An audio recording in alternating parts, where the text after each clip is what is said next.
X power 4 plus 3x cube plus 5x² plus 26x plus 56 மற்றும் X power 4 plus 2x cube minus 4x² minus X plus 28 என்ற பல்லுறுப்புக்கோவைகளின் மீபோவா x² plus 5x plus 7 எனில் அவற்றின் மீபோமாவின் மதிப்பு காண்க.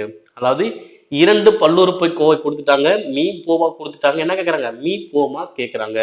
So அப்போ என்ன concept நமக்கு நம்மளுக்கு தெரியும், இரண்டு எண்களின் பெருக்கல் பலன் எல்சிஎம் ஹச்சிசிஎஃப் பெருக்கல் பலனுக்கு சமம். ஓகே, அப்படி பார்க்கும்போது நமக்கு என்ன கேட்கறாங்க, எல்சிஎம் தான் கேட்கறாங்க. அப்ப ஹச்சிசிஎம் என்ன வகுத்துல வந்துருமா, அப்ப a into b is equal to HCF is equal to LCM. அப்ப என்ன பண்ணும், இந்த இரண்டு பல்லுறுப்புக்கோவையை HCF ஆல வகுத்தோம் அப்படின்னா நமக்கு ஆன்சர் கிடைக்கும். ஓகேங்களா?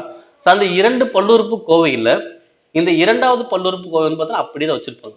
ஸோ அனைத்து பார்த்தா தெரியும். ஸோ ஆப்ஷன் பார்க்கும்போது என்னது, அந்த செகண்ட் பல்லுறுப்புக்கோவை அப்படிதான் வச்சிருக்காங்க. அப்ப என்ன பண்ணும், இந்த ஃபர்ஸ்ட் பல்லுறுப்புக்கோவையை இந்த மீபோவால வகுத்து மட்டும் பாருங்க. நீங்க இதை மட்டும் கண்டுபிடிச்சாலே போதும், மீதி உள்ளதை அப்படியே பின்னாடி எழுதிக்கலாம். ஓகேங்களா?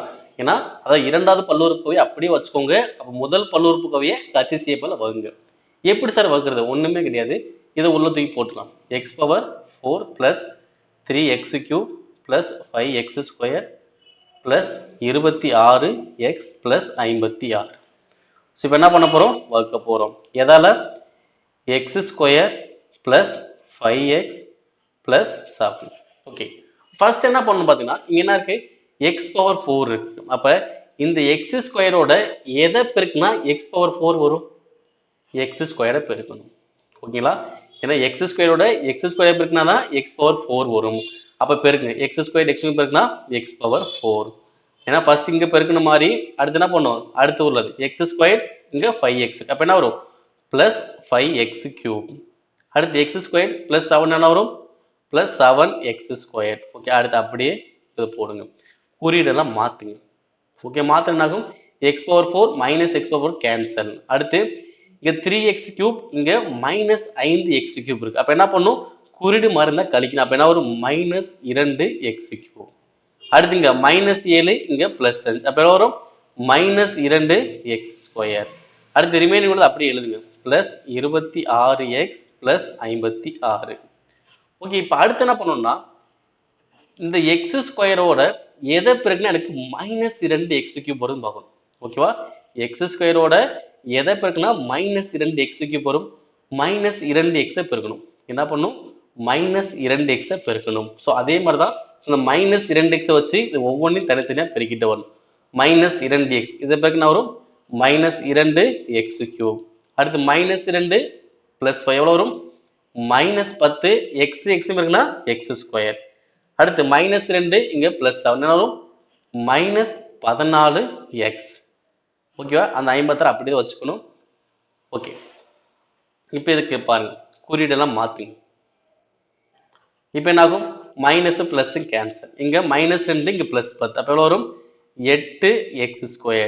இங்க 26 இங்க 14. அப்ப கூட்டினா 40x. பின்னாடி உள்ள 56 அப்படியே இருக்கும். ஓகேங்களா? இப்போ அடுத்து என்ன பண்ணா, இந்த x² எதை பெருக்குனா 8x² வரும், 8 பெருக்கினாலே போதும்ல. அப்ப அவ்வளவு என்ன, 8 பிளஸ் 8 பிளஸ் 8 பெருக்குங்க. அப்ப x² 8 பெருக்கினா வரும் 8x². ஓகே, அடுத்து 8 வச்சு 5x பெருக்குனா 40x. அடுத்து 8 வச்சு 7 பெருக்குனா 56. ஸோ குறியீட்டை மாத்துங்க. ஸோ மாத்தினதுக்கு அப்புறம் என்ன ஆகும், ஸோ உங்களுக்கு எல்லாமே கேன்சல் ஆகி மீதி எவ்வளோ வரும், 0 வந்துருச்சு. அப்ப என்ன பண்றீங்க, இந்த x power 4 plus 3x³ plus 5x² plus 26x plus 56 இது என்ன பண்றோம், x² பிளஸ் 5x பிளஸ் 7 வகுக்கும் நமக்கு என்ன கிடைக்குது, x² மைனஸ் 2x பிளஸ் 8 கிடைக்குதா, எனக்கு என்னது ஈவு. அப்ப எனக்கு வகுத்தா எனக்கு இதான் கிடைக்கும். அப்ப என்ன வரும், x² மைனஸ் 2x பிளஸ் 8.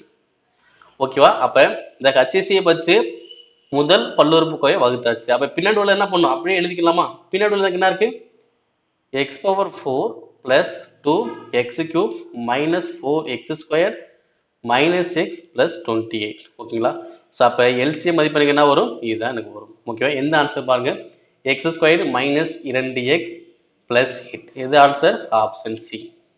ஓகேங்களா, அவ்வளோதான்.